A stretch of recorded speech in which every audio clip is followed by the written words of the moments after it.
time,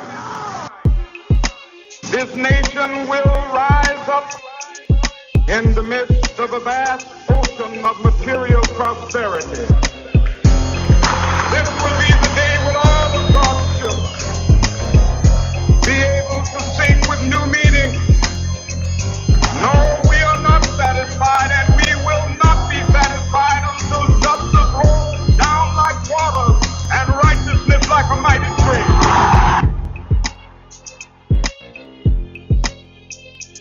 1 2 1 2. Ladies and gentlemen, welcome to another edition of Shot Heard Around the World. I'm your host, Adam Cole. You are listening to LA Talk Live, reality radio handcrafted for your listening pleasure. LA Talk Live, we're more than just talk. Welcome back into Shot Heard Around the World. Hope everyone is having a wonderful Friday evening. We know that you could be doing anything, and that's why we appreciate you tuning in and listening with us this evening. So, as we've said many times before, even though we talk a lot about political issues, this is not a political show. This is an exercise show, and what we exercise here is our freedom of speech. And that's why it gives me great pleasure to introduce Mr. Peter Yollin, who is from an organization in my neighborhood called South Bay Open Carry. And what they're doing with that organization really falls along the same lines of what we're trying to do with this show. Rights are something that need to be exercised, or like we say here, we flex our liberty muscle. And if you don't continuously work that muscle out, it will atrophy and become useless. So it's very exciting to see other organizations that are doing just that. And quickly, before I bring Peter on, shout out to my friend Johnny here, who actually made me aware of the organization through their Facebook page and had me watch a few YouTube videos, and I was very inspired by what I saw with regard to the people in the organization and their willingness to not only exercise their rights, but stand in the face of law enforcement and exercise those rights, which is a very hard thing to do. So without further ado, I want to bring Mr. Peter Yollin on. How are you, sir? Good, Adam. Hi. Thanks for having me. Pleasure to have you. Why don't we start out, for our listeners here, why don't you tell us a little bit about your organization, how long it's been in existence, and what the purpose behind the organization is? Sure. South Bay Open Carry was started by a young man named Harley Green in the summer of 2010. And it really came about because of Harley's interest in firearms and the inability to get a concealed carry permit in California. So Harley took it upon himself to begin a grassroots movement and find like-minded people that were willing to exercise their Second Amendment right to carry and bear arms. And in California, open carry is legal. And so that's the only avenue left to individuals who aren't rock stars or politicians or the very wealthy who can afford to work their way into the system and get the CCW. Sure. Okay. And so since the inception of the organization, how many members do you have at this time? You know, I don't have an accurate membership count because we just began doing an actual membership. We charge $15 a year for membership to South Bay Open Carry. And what we're doing now is we're putting together programs with different gun stores, shooting ranges, different vendors of all different types for discounts for members. But I can say that at our monthly dinners, which are held on the third Thursday of the month, we get about 60, 70 people. Right. So it's a growing movement. It's growing every day. So let me ask you this. So this may sound like a very bizarre or radical thing for most people. Most people aren't aware of their Second Amendment rights. What is the law in the state of California with regard to carrying firearms? Okay, it's very simple. You cannot carry a concealed weapon, one that is not visible, unless you have a CCW. Right. And that is issued by the sheriff or the chief of police of your city or county.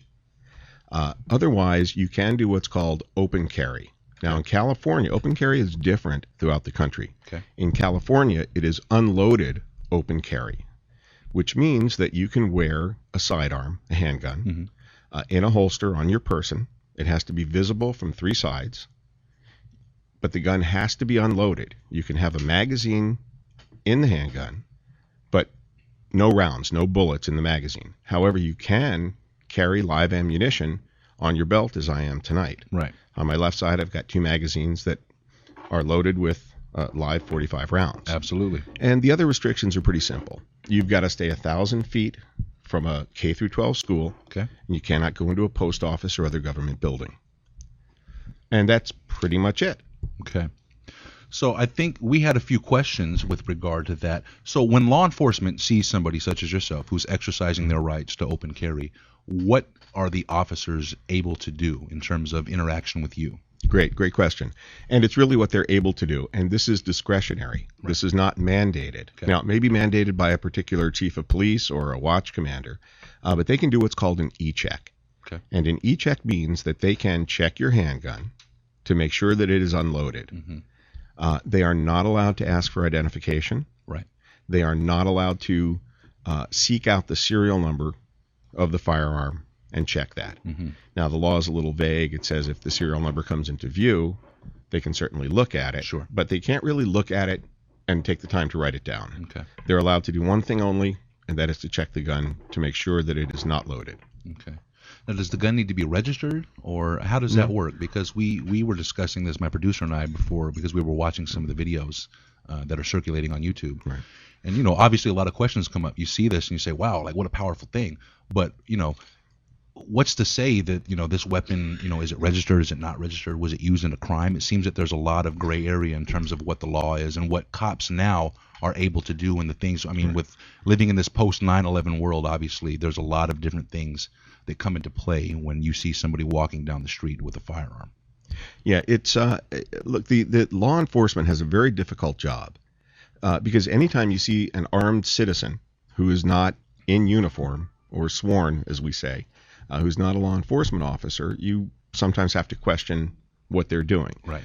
The truth is, though, that criminals don't wear their firearms on their side. Sure. Criminals hide their firearms. With the police today, it's becoming a little bit more familiar to them. For example, I live in Manhattan Beach, Mm-hmm. and I open carry quite often. I know the police there; they know me. It is very rare that they will do what's called an e-check, where they check to see if the weapon is unloaded. Right. We had an incident, not an incident, but we had 70 or so people at the China Grill in the Manhattan Village Mall on the last Thursday for our regular dinner. And, there were some calls to the mall security about so many citizens wearing firearms. Sure. So the police had to come out and do their part. Well, they, because they know us, they did an e-check on one person, just on Harley, who's president and founder of our organization. Right. And automatic, and they know us, and they were willing to assume that our people know the rules and aren't carrying loaded weapons. It's not us. We're the good guys, like the shirt says. Sure. No, I completely get it. And I think you touched upon something that's really important and is really lost in today's society. But the idea that police officers are civil servants, and at least in my mind, once upon a time in America, police officers were, held in high regard. And, you would know police officers in your neighborhood by first name. You say, hey, Bob, and you give them a slice of apple pie and that kind of stuff. So just the idea that you've taken the time, obviously through your encounters with these police officers, to get to know them. So now that when they see you, when they get these calls, they're obviously very familiar with who you are, what your organization is about, and whatnot. Well, we have a standing policy. When we're going to have our third Thursday dinner, and we also have sporadic Saturday lunches at different Pro 2A restaurants around town, we always call the watch commander. Okay. A few hours prior, just to give them a heads up, Right. so that they're not taken by surprise. Because the one thing that we don't want to do is we don't want them to be surprised and not know what's going on, and then have to send 5 or 6 cars to talk to us when they could be out fighting crime. Right. So we're really respectful of their time, and they have a tough job. And it sounds like you take a very responsible approach to what you do. Yeah. Well, we're on their side. Sure. Here's the problem. I open carry. Let me just go back. I have a concealed carry permit in Florida and Utah, which covers, I think, 37 states. Okay. So in 37 states, I don't have to open carry. Right. I can conceal carry. I cannot get a CCW in California. So I open carry for self-defense. Right. As good as the police are, 99.9% of the time, when you call 911, they arrive in time to take the victim report. Right. And it is tragic when you listen to these 911 recordings that they'll play on the news, and you can hear the person screaming. There was one very recently where the woman was screaming. He's at the front door, and the 911 operator said, go into the bathroom. And she did. And then you could hear the banging on the bathroom, on the door, and then the screaming, and then she's dead. Wow. Now, the police have a tough job. Sure. They're called in 20 different directions a day. If you ever listen to the police radio, you have to wonder, how they even get that job done. So it's our duty, it's our civic duty to our families and society to be ready to protect ourselves. And that protection goes for you too. Sure. If I witnessed you or your wife in the parking lot being confronted while I was open carrying, I have the ability and I believe the duty to step up and help you. Sure. And that's really what our movement's about. It's about self-defense. It's about being good citizens. It's about taking care of our neighbors. And it's about doing it legally. Right. And that's the key, obviously. That is the key. And it's all right. And I guess that's what people need to understand. That this is so. There's been a long-standing debate in this country with regard to Second Amendment rights. Right. Very controversial, especially in light of recent incidents such as what happened in Tucson, where it's always under scrutiny. Well, it is probably the most highly debated 27 words that you'll find anywhere. And what are those 27 words? Oh boy, I knew you were going to say that. So and only because I'm sitting in front of your big microphone. All right. That I don't want to try to do it from memory, but it's really quite simple. And it is a well-regulated militia being necessary to the security of a free state. The right of the people to keep and bear arms shall not be infringed. I wrote that down too. Yeah. I memorized it when I was a kid in school, but I've got a lot of other stuff in the memory banks now that's kind of pushed it out, but I wrote that down too. And I want to talk about that and kind of break that amendment down because there's different aspects of it. There's the well-regulated militia part versus keeping and bearing arms. But before we get there, one of the things that I think is really neat that your organization does that I want you to touch upon a little bit is that you guys actually go out to local businesses in the community, partner with them, let them know what your organization is about, and see if they will allow you as a patron to walk into their establishment while you're open carrying. Yeah. And this is huge. And let me just tell you, if I know you have 5 children. I've got a wife and 3 children, and we believe in trying to patronize the businesses in our local community. We use a small neighborhood pharmacy that's 5 times as far from us as the CVS is, but we believe in supporting the local merchants. Sure. And in this economy especially, times are tough. When we go to a business, for example, this is sort of a sore thumb with us right now, but my kids and I go to the Big Walk on Sepulveda in Manhattan Beach for food fairly regularly. Okay. It's a great Mongolian barbecue. We love the people. We have personal relationships with the wait staff.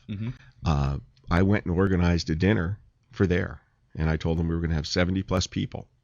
And I did that 2 months in advance. Okay. As soon as we published it, the location and the date, because they were thrilled to have 70 people come on a Thursday night and fill the place up. Right. The Brady Campaign Against Gun Violence exercised their First Amendment rights in a tactless way. Right. They called the owners. They threatened, they threatened to picket outside the business if he allowed us to come in and dine. They called representing themselves as Manhattan Beach residents. They claimed that they would basically destroy his business, and they would have the press come and write negative articles because, unfortunately, the press is really not that they're not that pro 2A. Some of them are pretty impartial. You can get a good shake from a few of them, but from the majority, there was always that slant that nobody should carry guns. Right. And I got a call from the owners of the Big Walk, and they were just, browbeaten by the Brady campaign, and they asked us not to come because they were afraid that it would damage their business, their livelihood. Right. And, instead, we went to the China Grill, which is another restaurant that my family and I frequent. And that night, other than ourselves, there were 4 other people dining. We made that night for that owner. Sure. And it was a big night. I mean, it's not it's not an expensive restaurant, but it's not a cheap restaurant. It seems like a win-win. I mean, if I was a business owner, I would love the idea of having 70 people. Businesses love it until they are threatened with the loss of their livelihood. Right. And when the Brady campaign threatens, they really let them know that they're going to do long-term, long-standing damage. And that's the part that I respect the Brady campaign's First Amendment right to picket Right. I respect their right to have their opinion. Sure. However, I think their time would be better spent really trying to combat violent crime. Statistically, there's no sighting or case anywhere of anybody in an open carry movement committing a violent crime. Right. And certainly not while open carrying. Absolutely. And for those who are listening who are unfamiliar with the Brady campaign, and correct me if I'm wrong, but that's named for Mr. James Brady, who was injured during the assassination attempt of Ronald Reagan in 1981. And now they're very strong opponents of Second Amendment rights. It seems to me that, and we were talking about this earlier, but, here are these people, as you say, exercising their First Amendment rights, which they have every right to do, obviously, but they are protesting your rights. And it seems to me, logically speaking, that if you value liberty, if you value freedom, then you have to be like that across the board, meaning you have to be willing to, even though, and I've used this analogy on the show before, because I believe in liberty, I believe that if my next door neighbor is a Klansman and wants to burn a cross on his own front yard, well, you know what? He has the right to do that. I may not like it, and guess what? I can move. Right. But the second that you stop somebody from exercising their rights, then your own rights are basically in jeopardy of being taken away. Well, our rights are being attacked on a daily basis. Sure. They're eroding. And as you said in your opening, if you don't exercise your rights, you will lose them. Right. And that is one of the reasons that we open carry. Because if we don't, it will go unnoticed, but it will go away. And it is just, it's such a great sadness in the country that we've really lost focus of the founding fathers and what it meant when this country was founded. And, when the country was founded, the big concern when they set up the federal government was they wanted to make sure that states had rights, that Right. the federal government could not take away the states' rights. Sure. And most people don't know, but in California, if you're, I believe it's within the age of 16 to 58, and I could be wrong about the top number there, you are in the militia. Mm-hmm. California has a never talked about standing militia or non-standing militia. But that is the one part of the Second Amendment that I think gets so much controversy, whether there's a militia or not a militia. Right. Well, that's definitely something, again, the Second Amendment obviously has different areas that I want to discuss, the militia being one of them. Obviously, that's, I believe, part of the controversy that exists. I also, when we come back from the break, I'd like to talk about some of the businesses that you've had success with in the community that have embraced the idea of Second Amendment rights that you are currently patrons of. And just want to talk about that whole experience. This is great. Again, for those just tuning in, we're with Peter Yollin of the organization South Bay Open Carry. We're discussing Second Amendment rights. If you hear anything that strikes your curiosity, if you have any questions with regard to Second Amendment rights, we're not lawyers, but I believe Peter may have a little bit of insight, especially if you live here in the state of California. Studio line here is 323-247-7443. We would love nothing more than to hear from you, so please give us a call. We'll be back. We're going to take a break. This is Shot Heard Around the World. I'm your host, Adam Cole. See you on the other side.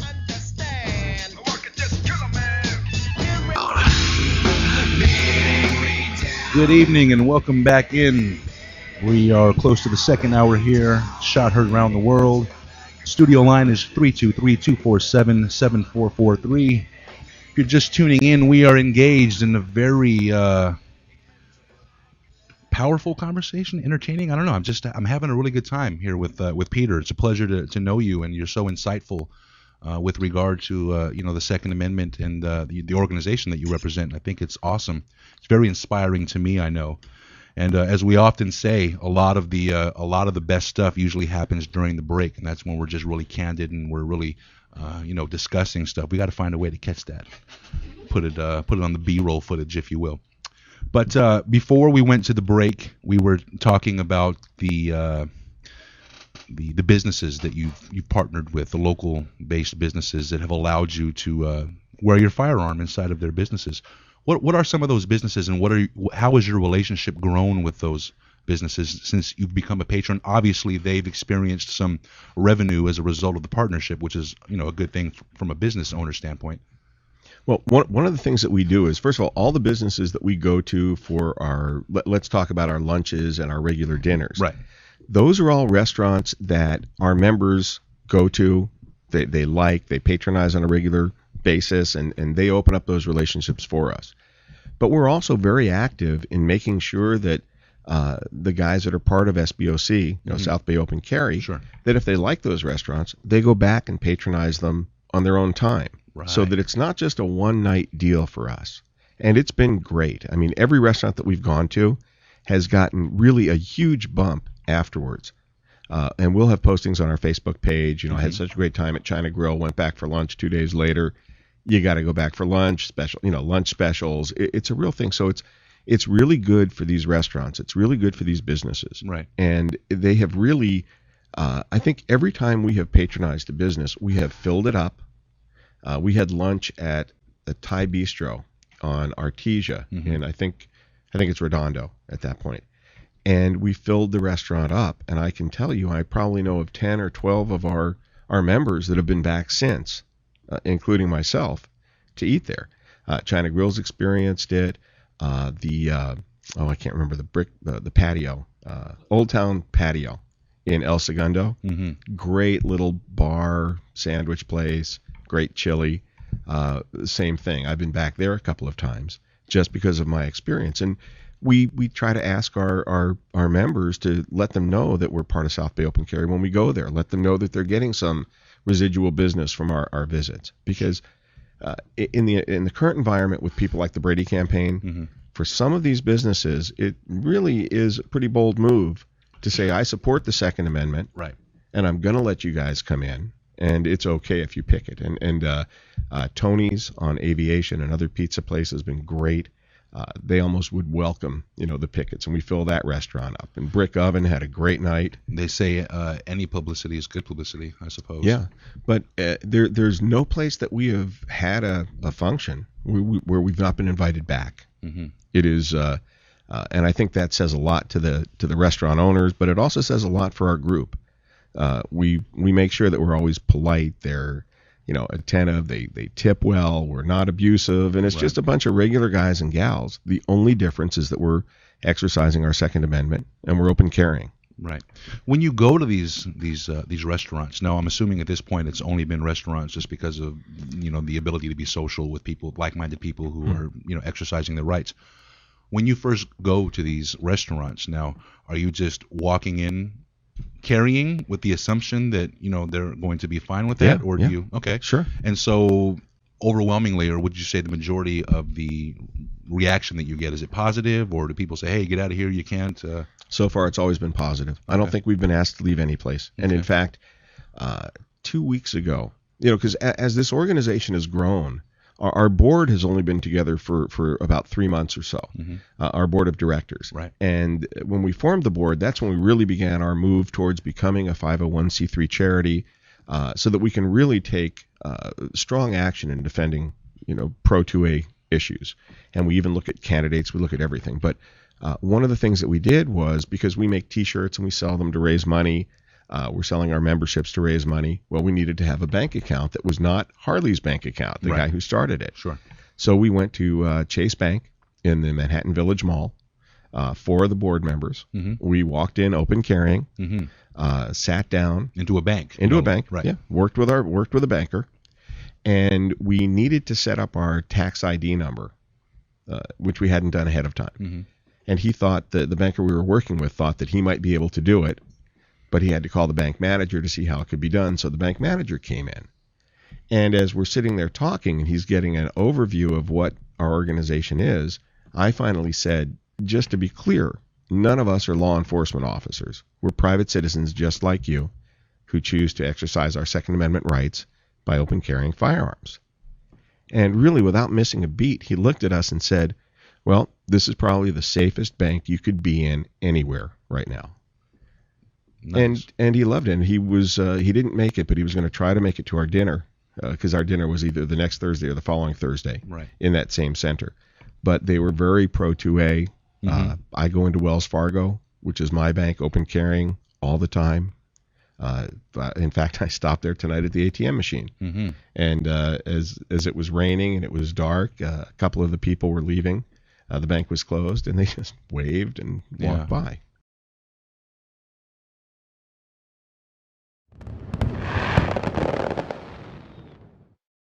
Yeah. Well, that's good. And I guess that would lead me to my next question. So in this partnership with these businesses, these restaurants, these banks, have you found any of the owners or people associated with those businesses, have they now become members of your organization? Or have they come out to any of your meetings? Or because obviously they support your right. I was wondering if they themselves now were inspired by what you're doing. And I can't say that I know for sure that any of them have. I know they've expressed interest in possibly coming and doing some things, but I will say that we've attended a couple political meetings, a Tea Party thing, a Republican thing in Palos Verdes, and people from the audience, because we're typically introduced so that they can let them know who we are, because we're wearing our T-shirts, and of course we're wearing firearms. We've had several people from those meetings join our group, show up at the dinners, show up at range night, support us through buying our, picking up T-shirts and that kind of thing. Right. But everything is positive. We've not had any negative blowback from any of the businesses. Perfect. They're all thrilled to have us. We're welcome back to all of them. In fact, because of what the Brady campaign has been doing with their nasty phone calls and that sort of thing, we've been getting letters from the restaurants that we patronize, letting them know, restaurant letters that we can give to other restaurants, letting them know how great the evening was, what a boom it was to their business. Right. And there's not been one restaurant that said, no, you can't have a letter. Yeah. So it's been great. Yeah, and it sounds like you're really not only going out and exercising your rights, but to me it sounds like you're really going out and educating the public just through the exercising of your rights. And in doing that, people are becoming more used to the idea. Right. So like you said, you go to the bank and the tellers who know you and see you on a regular basis are waving and whatnot. And that sounds really good. And we're trying to do more of that. But here's one of our big problems. We've tried to do a picnic. We've tried to do bowling, family bowling day on a Saturday. The 1,000-foot safe zone around schools is a very arbitrary number. In fact, Ted Lieu, the new guy in town, is trying to make that 1,500 feet. Well, just that 1,000 feet has knocked every single bowling alley in the area off our list where we can't go. Before I came here tonight, because you had mentioned in your email, you're Pro 2A, feel free to open carry. That's right. I had to go to our website, which is southbayopencarry.org, and look at our maps page, because we have a mapping committee. Right. And that maps page will tell you for all the areas that we have mapped, and I think we just added Pasadena today, whether or not it falls within a restricted zone. And I had to look before I came here, because the worst thing that could happen is I'd come here and walk outside and get arrested for breaking the law. Right. But one of the things I wanted to mention when we talk about the restaurants that we go to, everybody talks about it as if we're doing something that's borderline. Right. And you ask the question, how are they? Well, we're doing something that's 100% legal. It's constitutional. It's our right. Everybody should be doing it. It's a right that if you believe in the founding fathers and you believe that our rights are divine and not given to us by the government, inalienable. Right. Correct. This is something that really shouldn't get a second look. This is something that should just be accepted. The problem is that it hasn't been done. People just have not gone out there and exercised this right. And I guess that's my point, is that, even for me, somebody who is pro Second Amendment, even to be walking out in the public view somewhere to see somebody with a firearm, it's such a foreign thing that, it garnishes attention. People are like, wow, what is this guy gonna, and there's so much. And I guess, with the media, with all of these, issues, the tragedy in Tucson and just a myriad of other things that have happened, it seems that, the media will always politicize these events and turn it into a Second Amendment issue, rather than focusing on the fact that here was somebody who obviously had some issues and acted on them. Well, one of the true tragedies about the way the country, the direction the country's been in for quite some time, is that we're reactive, we're not proactive. Right. So it takes a Columbine. After that, all the anti-gun people came out. The tragedy in Tucson. Now, if you really look, and I believe it was the sheriff there and the media tried to make this a Republican / Tea Party / conservative issue, Right. and that all of the dialogue had driven this crazed person to do this, when in reality, everyone who knows him has come to the front and said, look, the guy was apolitical. He was just nuts. Right. And he had been threatening people for a long time.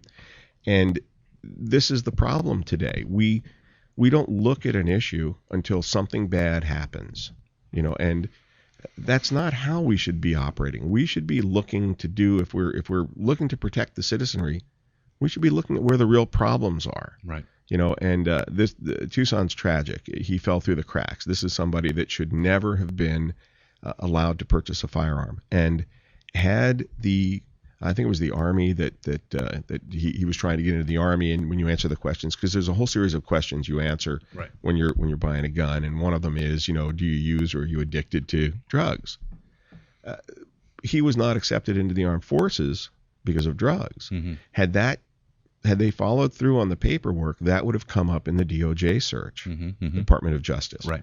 And he would have been denied that weapon. Like, I was joking about Charlie Sheen before. With everything that's happened to Charlie Sheen, he can never buy a firearm and shouldn't be allowed to. Right. I mean, restraining orders, the fact that he's got drug and alcohol problems. And these are all things that they ask you on the paperwork. But what happens to us is when there is something as tragic as Tucson, whether it's a crazy person or we suddenly, now we look at the gun as the problem. Right. It's not the gun. Well, it seems to me the notion that you want to pass legislation to prevent law-abiding citizens to protect themselves against criminals who don't abide by the law in the first place. So there's no amount of legislation that can be passed that's going to prevent these criminals from getting weapons or doing whatever that they're going to do to criminals don't buy guns from gun stores. Right. Criminals don't wear them outside their clothing on a holster in plain sight. And when you look at the statistics, there are about as many automobile deaths, slightly more automobile deaths than gun-related deaths. And in gun-related deaths, we're talking about everything from justified police shootings, self-defense, to aggravated assault and murder. But nobody's out there outlawing automobiles. Nobody is, who is more dangerous, a law-abiding citizen with a handgun or an 87-year-old driving a car? Sure. But the problem is we politicize so much. And I think that we've come to a place in society, which I believe is totally unwarranted, but this idea that the government needs to keep us safe. I mean, there's so much going on that is, we need to keep you safe. There's armed boogeymen out there that are going to kill you. And it's like, okay, well, if you're going to keep us safe, where do we draw the line? Like, okay, so how many people die a year of bee stings? Like, are you going to, Well, my kids can't take peanut butter sandwiches to school because some other child might have a peanut butter allergy. And my reaction to that, which really upset my wife, was the parent of that child needs to tell that child, don't eat peanut butter. Right. Don't eat peanuts. There's a point where we have to stop. If you live in New York, Mayor Bloomberg doesn't want you to be able to have salt. Yeah. Well, who is Mayor Bloomberg? Right. And why does the government want to come inside my house? Why do they want to look inside my bedroom? Where do they get their right to do that? They don't. I mean, if the right was to fall anywhere, it would probably fall with the state, because I'm really kind of a states' rights guy. Sure, absolutely. I think 10th Amendment, yeah. Yeah, that's where this thing has to go. And when the country was founded, like I said before, we really wanted to make sure that the federal government didn't have the power to usurp the states. Right. That the states could still be sovereign in their own way. And over the course of time, that's sort of been whitewashed along. Sure. And parts of the Constitution have really been hijacked to allow the federal government to do far more than it was ever meant to allow them to do. But we're seeing a movement now within some of the states that are actually taking back and recognizing the 10th Amendment right, which is a wonderful thing. Switching gears, I guess, a little bit, we've talked a lot about what seems to be your organization's main opposition, which is the Brady campaign. Now, I've seen a few YouTube videos where you've been out at these the restaurants, exercising your rights. They on the outside, obviously exercising their rights.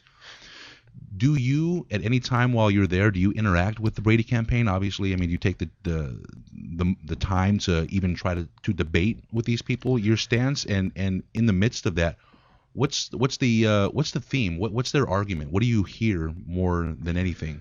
Well, this is me personally. I'm not speaking for South Bay Open Carry. Okay. I think the Brady campaign, I understand their point. Most of these people were touched by a tragedy. Mm-hmm. Most of these people have experienced a death, due to some firearm in the hands of the wrong person or an accidental firearm discharge. The problem is that, to me, the organization in itself is disingenuous. They say that what they want to do at the national level is just make sure that we have responsible gun laws on the books, when really what they want to do is ban firearms. Mm-hmm. What is the difference? You should be worried about a criminal with a firearm, not a law-abiding citizen with a firearm. I forget his name, but the fellow that did the shooting in the Army in Texas, in San Antonio. Fort Hood? Fort Hood, Okay. right. Mm-hmm. Okay, so now there's somebody who had the legal right to have a firearm. Mm-hmm. Here's somebody that, again, slipped through the cracks for whatever reasons. Where's the Brady campaign on that? What they're really looking to do is they're looking to eliminate firearms completely. And I think that their mission is somewhat misguided. They should be looking, because I agree, and some pro-2A people will disagree with me, but I don't think the average citizen needs a fully automatic AK-47. I just don't think it's not a hunting rifle. I mean, it's a self-defense rifle if you, who knows what for Right, what. right. But I think a double-barrel 12-gauge shotgun is a great self-defense weapon in your home. Sure. Because you come in, you're not going out. But the Brady campaign, they have picked certain things. Their big move right now is gun-free dining. What's that about? Gun-free dining. Bloomberg is salt-free dining. Yeah. It seems to me that if they're really going to focus on sensible gun legislation, I get that. But they're blaming the gun when you should blame the person. Right. Guns, it's not the gun's fault. It's not the car's fault. Car accidents kill 30,000 or so people a year. But we're not banning cars. We're not reducing the speed limit to 30 miles We had per this hour. argument, myself and Grasshopper here, just on the way over to the studio with regard to that very, very point. If you're just tuned in, obviously this is Shot Heard Around the World. We are with Peter Yollin of South Bay Open Carry. This is LA Talk Live. We're more than just talk, and what we mean by that is that we do here definitely support Second Amendment rights, and our friend Peter Yollin is strapped in the studio tonight, and that's to let you know we're more than just talk. It's been a riveting conversation up to this point. Here's a weird question. Let me throw something completely off left field. Are you concerned with agent provocateurs infiltrating your organization? And what I mean by that is that there is a wealth of evidence that shows that things such as protest, whether it be the G20 or whatnot, black ops, CIA, covert operations, whatever you want to call it, there's a wealth of information that shows that, agent provocateurs will infiltrate that peaceful protest and smash windows so that the media can come in, justify the taking away of people's right to protest and things of that nature. What do you think about that? Oh, definitely it's a concern of ours. We know that the anti-gun groups are, they have people, including the Brady campaign, who are on our mailing list. They're on our Facebook page. Our Facebook page, you don't have to like us to see everything on Facebook. Sure. We have no privacy settings on it because we want everybody to be able to get that information. But we know that they're in there. We've actually had to change our email list. Anybody can post to our listserv. Right. We've had to make our list a moderated list because we found that there were certain things going in where people were speaking for the group who weren't part of the group. Right. And it is a big concern because we are judged by the company we keep. Sure. And that's why one of the things that we have is, and I brought one along to leave with you, is our code of conduct. Okay. And we're really specific. We've tried not to be an overbearing organization where if you want to be part of it, you're really turning over a lot of your rights. But we have, we expect people to act a certain way in our organization. And that comes right down to being respectful to the Brady campaign. Because you talk about, do we talk to them?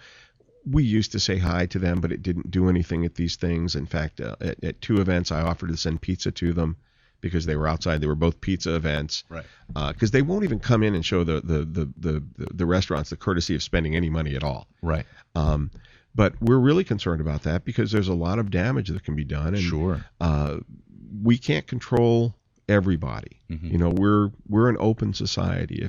If you are pro 2A, if you want to exercise your rights, if you want to come to us for more information or education, or be a part of our events so that you can help us educate people, we want that.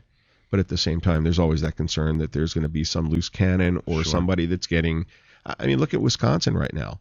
They've got paid protesters. I was watching the news, and they were asking some of these kids what they were doing protesting, and they were there because one of them said, well, my teacher told me to come. My teacher drove me. Yeah.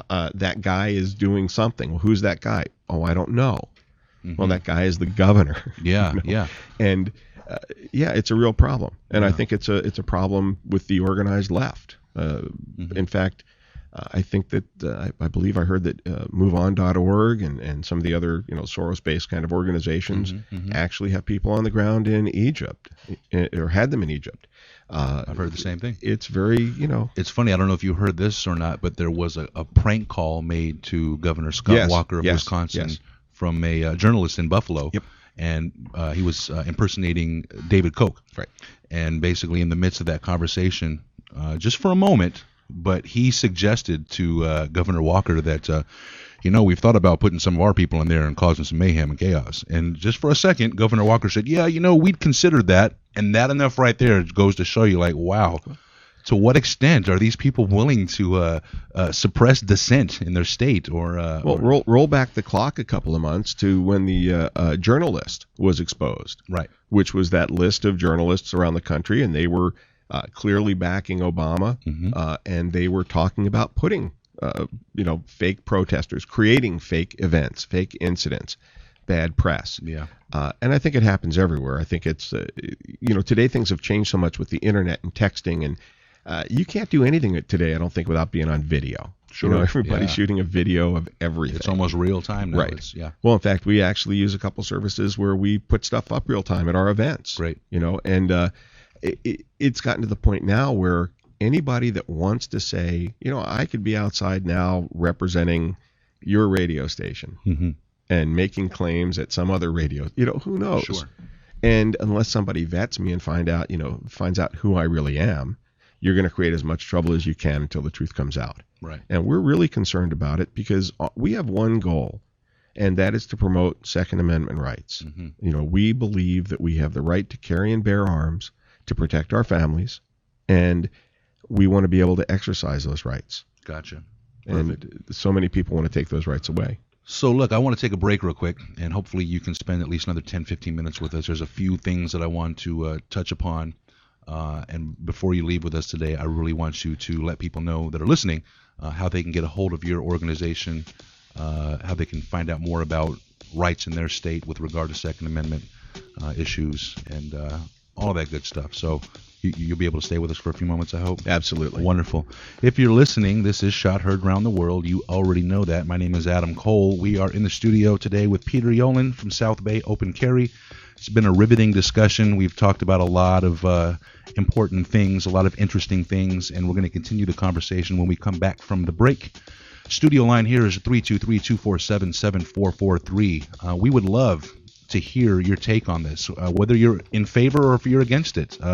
We definitely want to hear from you. So give us a call, and we'll talk to you after the break. Shot Heard Around the World.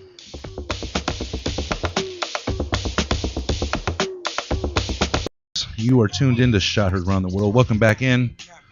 Friday, February 25th, studio line 323-247-7443. We are in the studio with Mr. Peter Yollin, representing South Bay Open Carry, an organization dedicated to exercising their Second Amendment rights.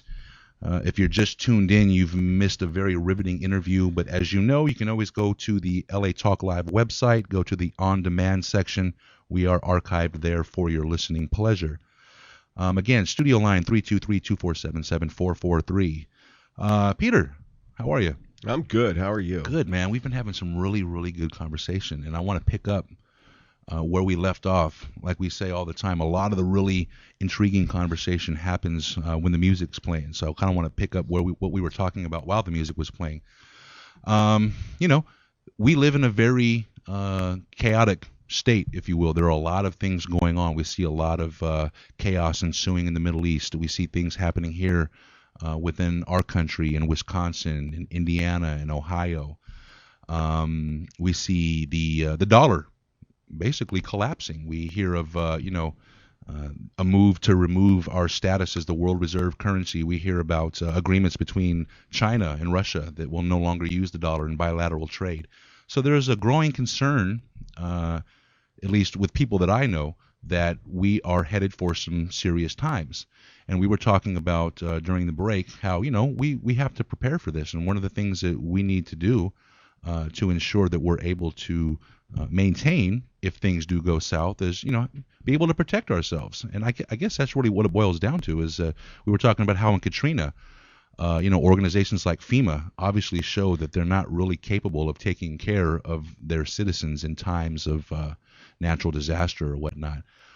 You were talking about, friends, people that that are survivalists that are currently preparing.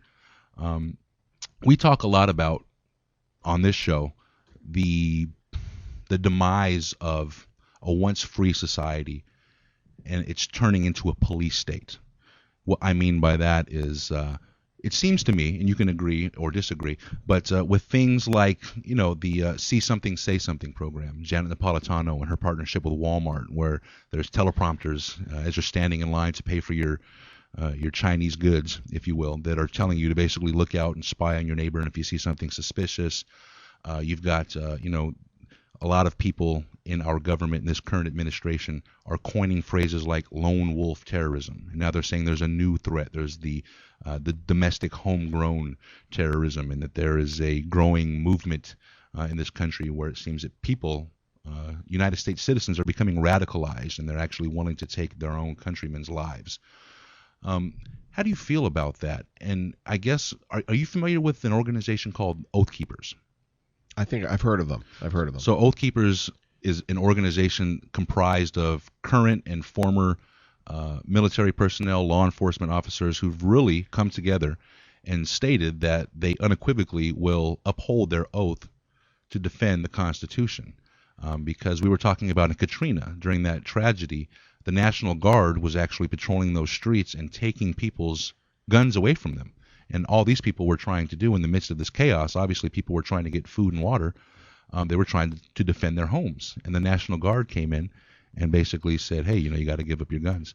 I don't even know what the question is, but I mean, it seems like, how do you feel about, obviously, you're a proud U.S. citizen. How does it make you feel to see where we're headed in terms of the legislation that's passed? We're living in a post 9/11 world where the Patriot Act, we got the sneak and peek provisions. There's just so much stuff that's going on that's really changing the landscape of this once free nation based upon the principles of liberty. I think we're looking at, for me, the saddest time in our nation's history. This is the one time in history where I think that we will not leave our children a better or stronger country or way of life than was left to us. Mm-hmm. It is the nanny state. When the National Guard is taking weapons away from citizens so that they can't defend themselves, it's because the National Guard is afraid of those citizens. We are in a place now where the government wants total control, and they want to be the only people that have the authority to mandate change, to protect us, and they've proven that they can't. Mm-hmm. But what's worse is that we are, as a people, following along. Many people are slow to come out of the ether. Mm-hmm. And I don't want to pick on the president because, look, being the president's a tough job, sure, no matter who you are. But when you look at a man that got elected primarily on the basis of we want change, right? Because I don't care if you're a Democrat, a Republican, a Libertarian, nobody wants war. Mm-hmm. War is not something that's desired. It's not something that people derive pleasure from. War is a racket. Yeah. And, but he won because he wasn't Bush, but nobody challenged him on fundamentally changing America. I didn't know that we needed to have a fundamental change. We're at a point now where the government wants to do everything and be everything. The government's taken over healthcare. The government's taken over student loans. The government really, it is the nanny state. And with that comes the loss of our rights, the loss of our ability to be the people that take the different paths, the people that create the wonderful things that have been created here. It's a tough time for us. Sure. And as citizens, we have to recognize that, the ether is being blown our way, and we have to choose to stop inhaling at some point, stand up for our rights, recognize that we are only as strong as we are together when we stand together.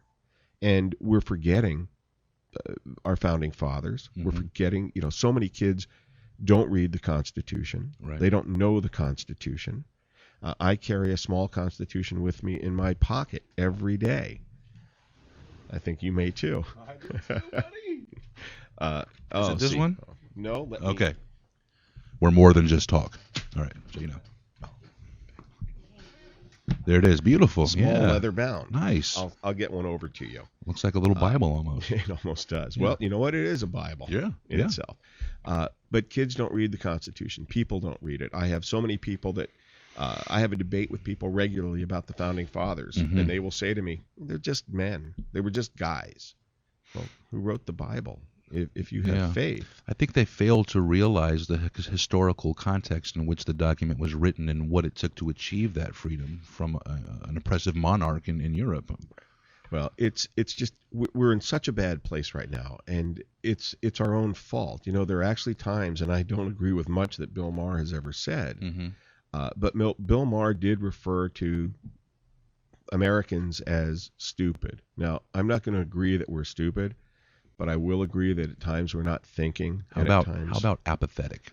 Yes, we're lazy. We're apathetic. Yes. And we're lemmings, and we will follow. And the problem when you follow is you're only focused on the butt of the person in front of you, and you miss what you're losing. Right. And you miss what you're walking away from because you don't see it. Very well said. And this is a tough time. And this is why I tell people all the time, it doesn't have to be the Second Amendment.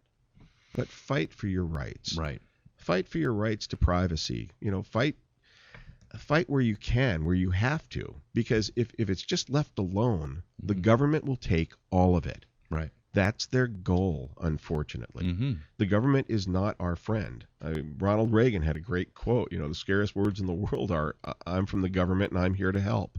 They're not. Right. They're from the government, and they are here to move themselves forward. Right, and this is another show, but we talk about it on this program all the time. I really believe that our government has basically been taken over by corporations, so it doesn't really matter at this point who's in office, whether it's Republican or Democrat. It's the corporate interests that are being served, regardless. As a gun owner, and obviously a proponent of Second Amendment rights, how does it make you feel to know that? And maybe I'm sure you do, but it seems to me that there is an ongoing campaign at a federal level to federalize local police officers and to basically create an image of who is a threat. And gun owners are on the top of that list. We talked about the MIAC report, which is the Missouri Institute Analysis Center. It's one of these fusion centers that have popped up as a result of 9/11. But they put out a training pamphlet which basically said that people that were gun owners, people that voted third party, people that had Ron Paul bumper stickers, or people that were critical of the Federal Reserve, or people that believed in a New World Order conspiracy, which I find odd because that term New World Order has been thrown around by mainstream people for a decade. But how does it make you feel as a gun owner to know that you are being targeted at the state level by these federal agencies that are coming in and we're attacked at every level. Sure. You look right now at, and I can't remember his name, I'm sorry, but Obama's appointment to the ATF, to the head of the ATF. Okay. This is a guy that they're not even bringing his hearing up because they know there is so much bad behind him, because now the administration, if you remember, the administration didn't talk about guns at the State of the Union because their new policy is to legislate through the ATF, because the ATF, without having to go to Congress, can say this type of weapon is illegal in the United States and can no longer be manufactured or sold or imported. And there's a gun that's gone. and there's nothing to stop them from going all the way down. In California, you can't own a magazine, which is that little piece of equipment that holds the bullets, that holds more than 10 rounds. Right. Okay. There's nothing to stop the ATF from saying, you know what, no more firearms are being sold unless the magazine has a capacity limit of 5 rounds. Right. I mean, this is one way to legislate. I think the government fears gun owners because we can stand up for ourselves as much as they fear the press as well. But I think the problem here is that when you have something as, guns is such a hot topic because the way it's portrayed, it's always portrayed as a mass murder weapon. You have more to fear when your wife is angry in the kitchen from a kitchen knife than from her than you do from a gun. Sure. Yeah, but people don't talk about legislating knives in the house. Now, you can't walk down the street with a 12-inch kitchen knife. That's illegal, but you can certainly have it in your kitchen. Right. And that is every bit as deadly Sure. as a firearm. But they are trying to legislate their way all the way down into our private lives, from the federal to the state level and into our communities. Right. I want to read something to you that is in the Daily Breeze. Was this from yesterday's? Yesterday. Council endorses firearms restriction. Citing the recent shooting in Tucson, I don't know how it's not that recent. Citing the recent shooting in Tucson and the 1997 North Hollywood bank shootout, the Los Angeles City Council on Wednesday endorsed federal legislation limiting the size of ammunition clips for handguns. Council President Eric Garcetti introduced the proposal to support House Resolution 306, which would reinstate a limit on the size of the ammunition magazines.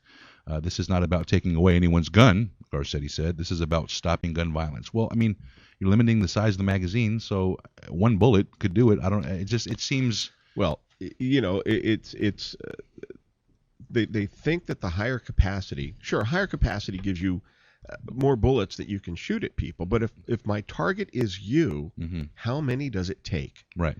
I don't need 13 or 30. I need one. Sure. But the argument is, once you start to take a piece of it away, you can take it away piece by piece because it is the slippery slope. Right. People get used to it. Sure. So, of course, you limit the size of the magazines. Fabian socialism. Yeah. Why don't we limit the caliber? Right. I mean, let's limit the caliber. I mean, tonight I'm carrying a .45. Some days I carry a 9mm. A 9mm in the right place can kill you, but a lot of times it doesn't. It takes more than one shot. Right. So one day they'll say, well, now you're down to 22s, which is just a little bit worse than being hit by a really hard BB. Right. And this is a problem. But again, the real issue that you have here is they're looking at the hardware, not the software. You got to look at the person. Got it. Guns don't kill people. Cars don't kill people. People kill people. Right. And it's a funny thing because, I just bought a gun recently and I own lots of guns, but I still have to fill out the DOJ paperwork and I still have to wait 10 days, which is my cooling off period. Well, if I already own guns, I don't need a cooling off period. And if I'm mad at you, I'm not going to buy a new gun to kill you. I'll kill you with a gun I already own. Right. Yeah. The law is just, look, they need to have the checks. They need to make sure that the wrong people don't buy guns. But once you've gone through the check, do you know how to answer it? I think it becomes kind of meaningless. Right. But they're attacking the handgun, and they're not attacking people. What we really need is a better vetting process for gun owners, and I'm all for that. I think that if you're crazy, if you have restraining orders, if you're addicted to drugs, no, you shouldn't have a gun. I wouldn't want you to have a gun. Sure. I want a gun in the hands of somebody who I can trust to stand with me if there's a problem. Beautiful. Beautifully said. Man, I mean, what can I say? We could sit here all night and talk about a lot of different things revolving around Second Amendment rights. I'd love to have you back on the program. We're neighbors, obviously, so I'm sure that you and I will be talking. We got to get you out to the range. Oh yeah, we're gonna go out there. We're gonna do it. But before I let you go, and before we end the segment, two things. I want you to let the listeners know where can they find out more about your organization, And then just closing remarks. What would you like to leave the program with? Sure. Thank you for that. If you want to know more about the law and your rights regarding open carry, go to our website. It's southbayopencarry.org. That's southbayopencarry.org. On our website, there are links to all different resources where you can learn more about the law, learn more about open carry. We also have an events page where if you'd like to join us for one of our dinners and you don't have to open carry to come, you can be brand new. Check out the dates for the dinners and come join us. We do our regular dinner the third Thursday of the month, and then on the Monday following that, we do range night, which is at Sharpshooters in Torrance, and we encourage people that have never shot to come down. We bring lots of firearms, so there's always something to shoot, and we've got a great deal with them, special prices, and it's a lot of fun. And if you check out our Facebook page and connect to our YouTube channel, we've got our mailbag series, which answers, we do a bunch of animations that answer open carry questions. And it's a great opportunity to get out there, learn more about your rights. You know, people come up to me all the time and say, I had no idea you could carry a gun like that. Right. Because most people don't know. And we're trying to change that. Sure. But the one thing I would say to anybody, regardless of what it is, stand up for your rights. Pay attention to what's going on today with the government. Pay attention to what's happening, because if you don't, the rights that you have today, you'll turn around tomorrow and they'll be gone. And the problem is that we're just so, our tunnel vision, we're focused on our wives or husbands and our kids in the school day. And we're not looking at the big picture. But, man, take a look, because that picture is changing every single day. And a lot of us don't think it's changing for the better. You know, if you do, keep looking where you're looking. But if you don't, exercise your rights, whatever they are. You know, I encourage people to play politics, be active. You know, watch the candidates, listen, and ask lots of questions. Sure. Well said. Well, Peter, my friend. Hey, thank you very much for having me. We thank appreciate you. it. Yeah, it's been a pleasure, and to actually finally meet you in person, and very well spoken, and you're a great representative for your organization. And like I said, I'm really looking forward to having you and whoever else from your organization that you'd like to have in the studio. We fully support you and your efforts to not only exercise your rights, but educate law enforcement and citizens alike with regard to this important issue. So you're tuned in to Shot Heard Around the World. This has been a wonderful interview with Peter Yollin from South Bay Open Carry.